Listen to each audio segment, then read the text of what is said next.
ഇത് തൃശ്ശൂരുള്ള പ്രഭാരൻ എന്ന് പറയുന്ന ഒരു പേഷ്യൻറ്റിൻ്റെ വിരലാണ് ഈ കുപ്പി കിടക്കുന്നത്. 25 കൊല്ലത്തിന് മുമ്പ് ഇവിടെ വന്നതാണ്.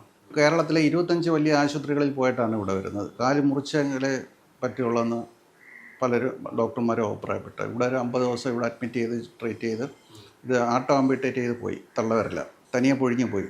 ആ എല്ല് പുറത്ത് കാണാൻ, പിന്നെ ആ എല്ലും കൂടെ അങ്ങ് പൊഴിഞ്ഞു പോയിട്ട് അത് അങ്ങ് ഉരുണ്ട് ഹീലായി. ഇപ്പം 10-30 കൊല്ലമായി അവർ യാതൊരു പ്രശ്നമില്ലാതെ കഴിയുന്നു. ഇദ്ദേഹത്തിന് കൂടുതലും പുകവലിയുണ്ട്, TAO എന്ന് പറയും. ആ അസുഖം കൊണ്ടാണ് ഇത് സംഭവിച്ചത്. എൻ്റെ 4-5 കൊല്ലത്തോളം പിന്നെ മോഡേൺ മെഡിസിൻ കഴിച്ചു. പിന്നെ കാട്ടിലെ ചികിത്സ ചെയ്തു, ആയുർവേദ ചികിത്സ ചെയ്തു. അവസാനം പാൽപ്പുകയൊക്കെ അടിച്ച് കാലിൽ പുഴുവായി. പിന്നെയാണ് ഇവിടെ വരുന്നത്. അപ്പോൾ ഇത് ആയുർവേദം എന്ന് പറഞ്ഞിട്ട് കാര്യമില്ല.